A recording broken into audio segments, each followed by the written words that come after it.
देश के दोनों बड़े शहरों दिल्ली और मुंबई में अनलॉक की तैयारी शुरू हो गई है।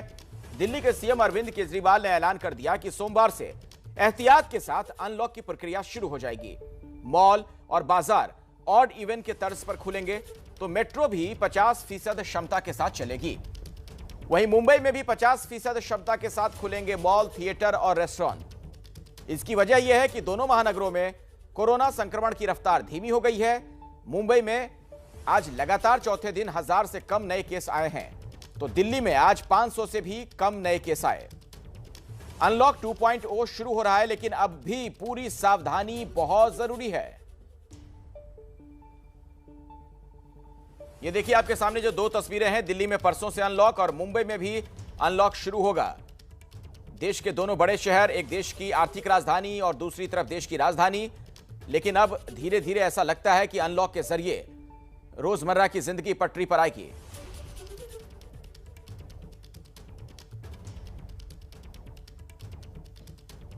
और इस बीच दिल्ली से एक बड़ी खबर आ रही है। जैसा कि आपको हमने बताया कि मेट्रो का परिचालन भी शुरू हो रहा है 50% क्षमता के साथ। एक नई जानकारी यह है कि कोई भी शख्स अब उसमें ट्रेन के अंदर खड़े होकर यात्रा नहीं कर सकता है। कोई भी यात्री खड़े होकर यात्रा नहीं कर सकेगा। यह एक दिशा निर्देश जारी कर दिया गया है। दिल्ली मेट्रो ने अनलॉक पर यह नई गाइडलाइंस जारी की हैं। कोई भी शख्स अब मेट्रो के अंदर खड़ा नहीं रह सकता, यानी सोशल डिस्टेंसिंग का ख्याल रखा जाएगा। दिल्ली में कोरोना की दूसरी लहर काबू में तो दिख रही है। संक्रमण दर कई दिनों से 1% के नीचे है। लिहाजा सरकार ने अब दिल्ली में आर्थिक गतिविधियों को शुरू करने के लिए तमाम कोशिशें शुरू कर दी हैं। दिल्ली मेट्रो से एक और बड़ी खबर जो हम आपको अभी बता रहे थे कि परसों से 50% क्षमता के साथ सेवा शुरू होगी। ऑल्टरनेट सीट पर यात्री बैठ सकेंगे, लेकिन किसी भी यात्री को खड़े होकर यात्रा करने की इजाजत नहीं होगी।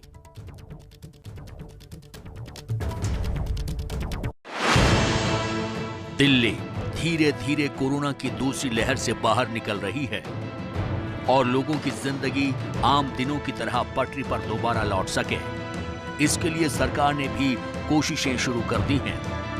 इन कोशिशों के तहत ही सीएम केजरीवाल ने अनलॉक के दूसरे चरण का ऐलान किया है।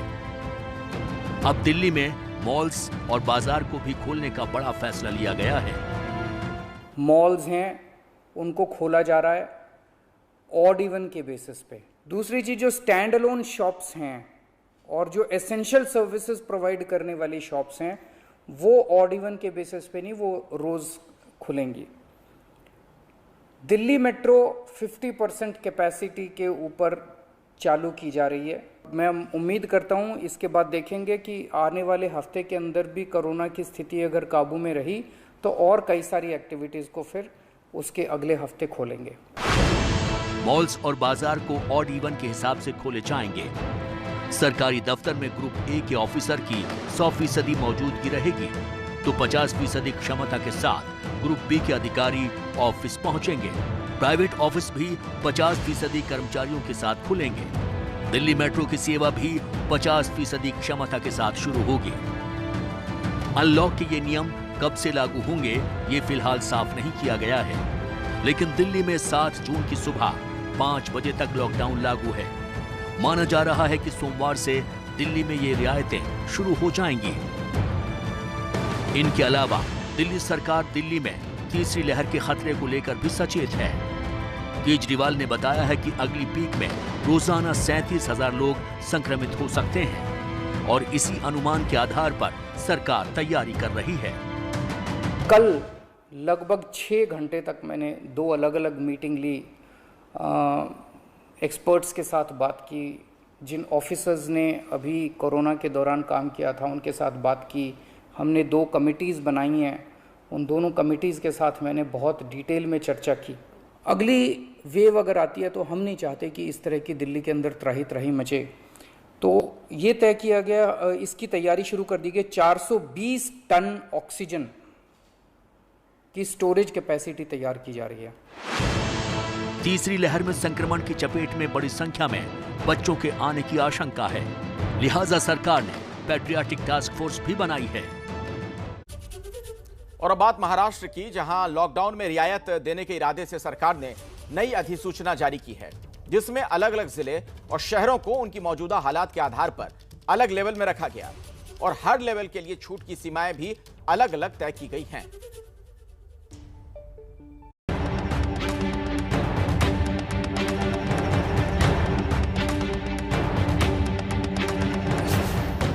पूरे महाराष्ट्र को अनलॉक करने के लिए 5 लेवल बनाए गए हैं, जिसे तय करने का आधार संक्रमण दर और ऑक्सीजन बेड की मौजूदगी है। लेवल 1, संक्रमण दर 5% से कम हो और ऑक्सीजन बेड 75% खाली हो। लेवल 2, जहां संक्रमण दर 5% हो, ऑक्सीजन बेड 60 से 75% तक खाली हो। लेवल 3, जहां संक्रमण दर 5 से 10% हो और ऑक्सीजन बेड 60% खाली हो। तो इस तरह कुल 5 लेवल तय किए गए हैं। 5वें लेवल में उन इलाकों को रखा गया है जहां संक्रमण दर 20% से ज्यादा है। अब सवाल है कि राज्य के सबसे बड़े शहर मुंबई किस लेवल में आएगा और वहां क्या रियायतें मिलेंगी। नई अधिसूचना के मुताबिक मुंबई लेवल 2 में आता है, पर बीएमसी की मेयर ने ऐलान किया है कि फिलहाल मुंबई को एहतियातन लेवल 3 में रखा जाएगा। आने वाले सोमवार से अनलॉक जो फर्स्ट वीक रहेगा, जो लेवल 2 की जो मुंबई को का ये है, तो उस तरीके से प्रक्रिया चालू हो जाएगी। इस लिहाज से मुंबई में फिलहाल आवश्यक सेवाओं से जुड़ी दुकानें 4 बजे तक खुली रहेंगी। बाकी दुकानें सोमवार से शुक्रवार 4 बजे तक खुली रहेंगी। गैर आवश्यक सेवा की दुकानें शनिवार और रविवार को बंद रहेंगी। महाराष्ट्र के लिए अब सबसे राहत की बात यह है, यानी लेवल 5 में सिर्फ एक ही जिला है, कोल्हापुर। और अब अगली खबर, देश की जीडीपी यानी सकल घरेलू उत्पाद 2020-21 के वित्तीय वर्ष में माइनस में रहा है।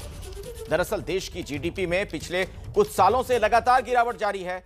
ऐसे में सरकार की आर्थिक नीतियों पर भी प्रश्न चिन्ह लग रहे हैं। लेकिन कोरोना के इस काल में गिरती जीडीपी का आपकी और हमारी जिंदगी पर क्या असर पड़ेगा, यह जानने के लिए आप देखिए हमारी खास रिपोर्ट।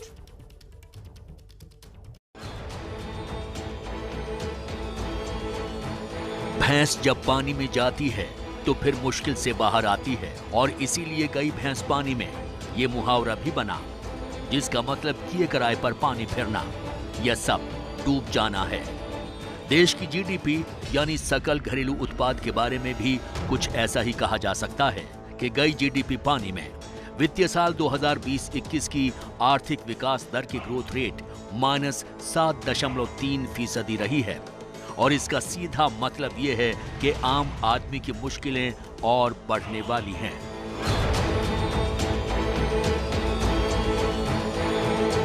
कोरोना महामारी ने देश में जैसे कोहराम मचा दिया है। 1 साल पहले लगे लॉकडाउन से देश उबरता, उससे पहले ही कोरोना की दूसरी लहर ने और बेहाल कर दिया।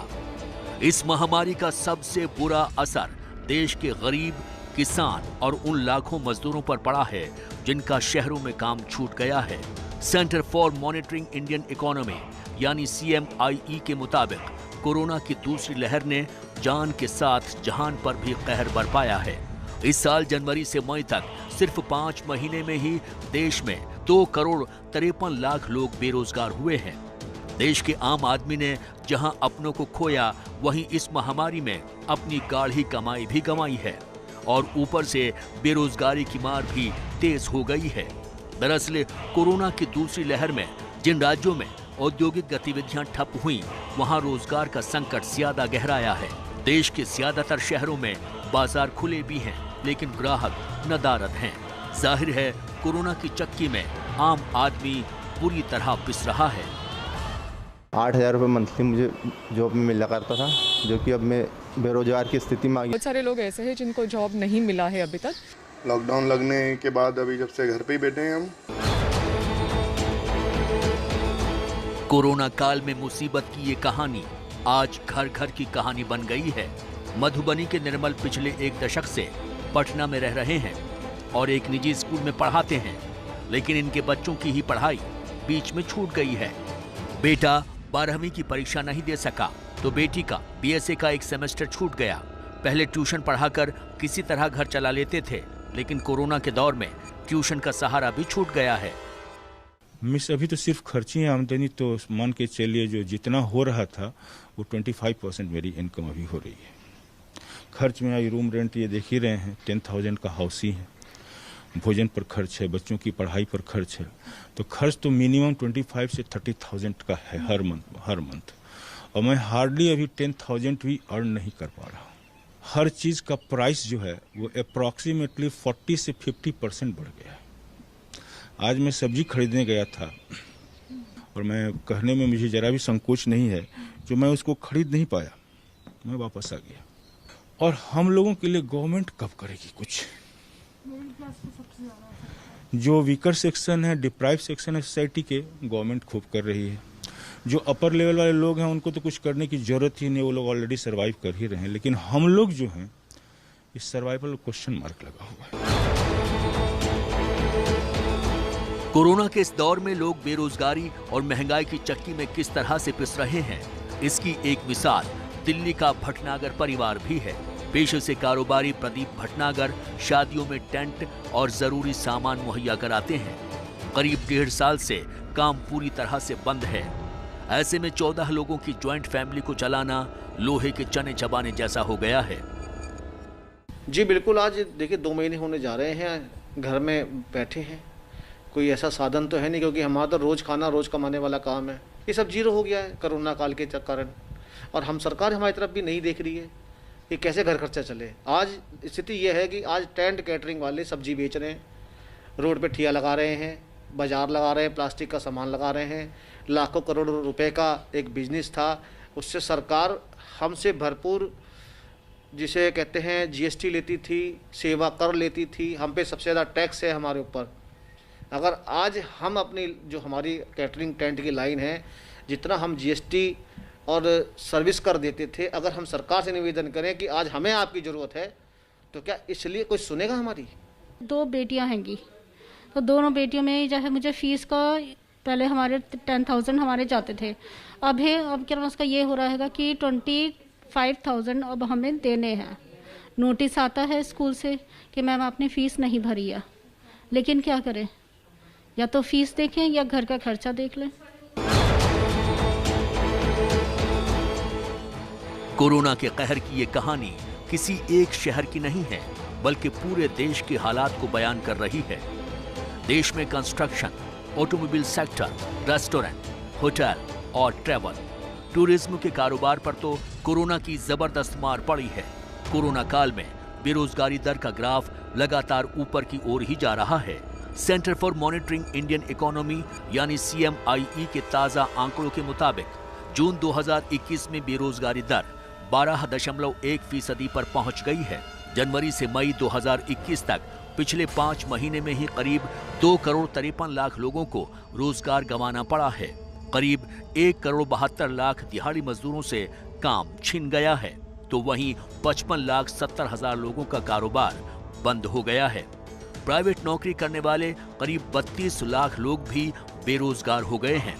दरअसल देश को कोरोना का पहला झटका अप्रैल से जून 2020 के बीच तिमाही में लगा था, जब GDP -23.9% तक गिर गई थी, जबकि इससे पहले की तिमाही में 4.2% का विकास हुआ था। पिछले वित्त वर्ष 2019-20 की अगर बात करें तो देश की GDP ग्रोथ रेट 4% था, लेकिन वित्त वर्ष 2020-21 में देश की GDP में 7.3% की गिरावट आई है और ये पिछले 4 दशक में देश की GDP में आई सबसे बड़ी गिरावट है। जब सरकार ने शुरुआत की 2014 में, इकोनॉमी स्लोडाउन में थी, बैंक्स के NPAs बहुत बढ़े हुए थे और विश्व भर में भारत को एक ब्रिक्स के अंदर भी हमें एक सिक मैन देखा जा रहा था कि ये बीमार इकोनॉमी है। तो नेगेटिव से पॉजिटिव लाना पड़ा, बट कुछ और इश्यूज भी आए जैसे कि नोटबंदी ने जीडीपी पे बहुत एक बड़ी मार लगाई, जो सदियों से इनफॉर्मल इकोनॉमी थी उस पे बहुत क्षति हुई। जीएसटी अगर आप देखें तो जीएसटी जिस भी देश में लागू हुआ है 2 साल के लिए उधर प्रॉब्लम्स आती हैं, और हमने भी वही प्रॉब्लम्स देखी जीएसटी के लागू होने से। और तीसरा रहा महामारी कोविड की, जिससे कि ग्रोथ नेगेटिव हो गई पिछले साल में, और इस तिमाही में भी नेगेटिव होने की उम्मीद है। तो चैलेंजेस बहुत थे, सरकार ने अच्छा प्रदर्शन किया उन चैलेंजेस के बावजूद। अंतर्राष्ट्रीय रेटिंग कंपनी मूडीज ने कुछ समय पहले भारत की जीडीपी ग्रोथ के 13.7% रहने का अनुमान लगाया था, लेकिन अब उसने वित्त वर्ष 2021-22 के लिए भारत की जीडीपी ग्रोथ का अनुमान घटाकर 9.3% कर दिया है। संयुक्त राष्ट्र ने साल 2022 में भारत की जीडीपी ग्रोथ का पूर्वानुमान 10.1% बताया है। हालांकि जीडीपी में गिरावट का आम लोगों की जेब पर कोई सीधा असर नहीं पड़ता है, लेकिन इससे अर्थव्यवस्था से असमानता की खाई बढ़ती है। जीडीपी में गिरावट से जहां गरीबी रेखा के नीचे रहने वालों की संख्या बढ़ सकती है, वहीं रोजगार दर में कमी भी आती है। जाहिर है बेरोजगारी का खतरा बढ़ जाता है। आज के दिन में अगर आप भारत का जीडीपी कंपेयर करें तो हम 2006 के चीन के मुकाबले में हैं, मतलब 15 साल पीछे हैं हम चीन से। वो हम कर सकते हैं अगर इस तरह के कदम जो सरकार उठा रही है उनको एग्जीक्यूट किया जाए अच्छी तरह से। हमें विश्व भर का मैन्युफैक्चरिंग हब बनना है, हमें बहुत सक्षम एक एक्सपोर्टर बनना है दुनिया भर के लिए, और एग्रीकल्चर को बढ़ाना है, मॉडर्नाइज करना है, क्योंकि बहुत बड़ा हमारा पॉपुलेशन का हिस्सा उस पे आधारित है, उस पे निर्भर है। और चौथा, हमें जो करना है सर्विस इकोनॉमी को बहुत सारा प्रोत्साहन देना है ताकि नौकरियां बने। तो जॉब्स लेट ग्रोथ बहुत जरूरी है। जरूरी है कि बहुत बड़ा एक स्टिमुलस लाया जाए ताकि गरीब तबकों को एक सेफ्टी नेट प्रदान किया जाए, डायरेक्ट उनके जेबों में पैसे डाले जाएं ताकि वो सरवाइव कर पाए। खाद्य पदार्थ सरकार जरूर पहुंचा रही है, ये बहुत अच्छा है, पैसों की भी जरूरत है।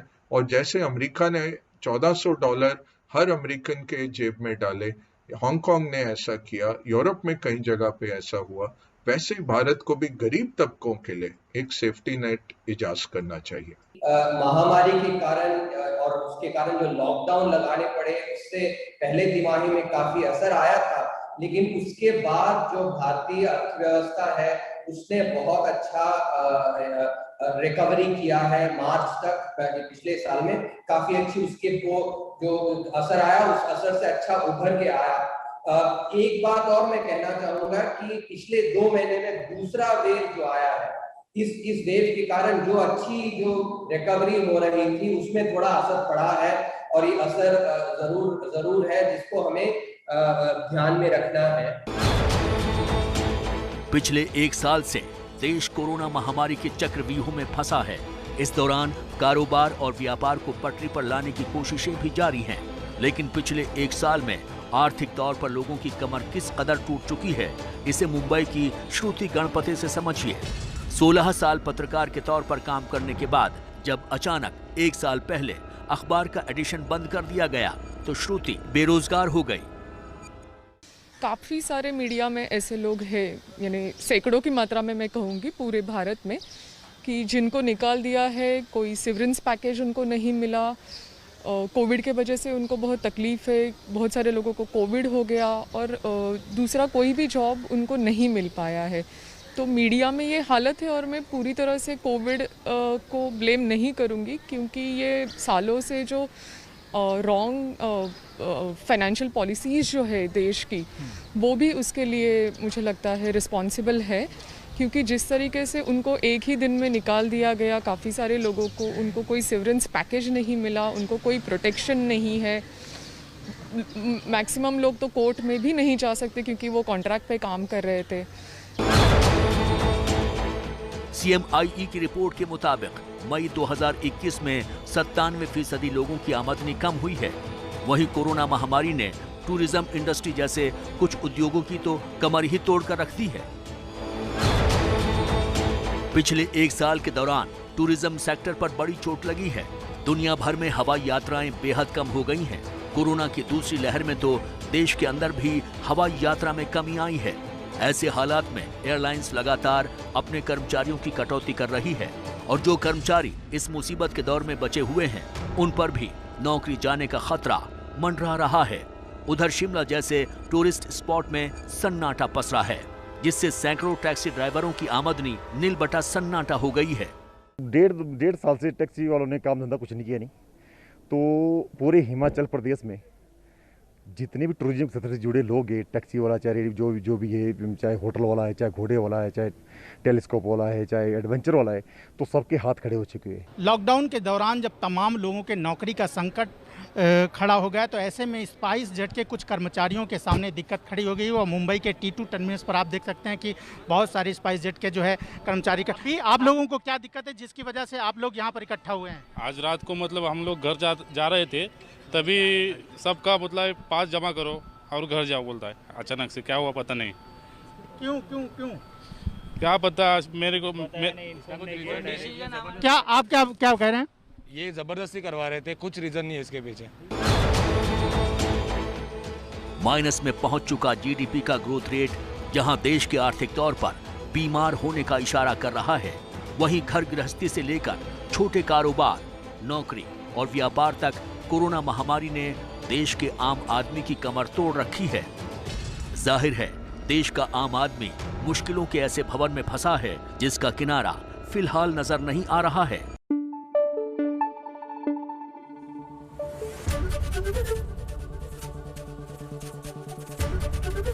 एबीपी न्यूज आपको रखे आगे।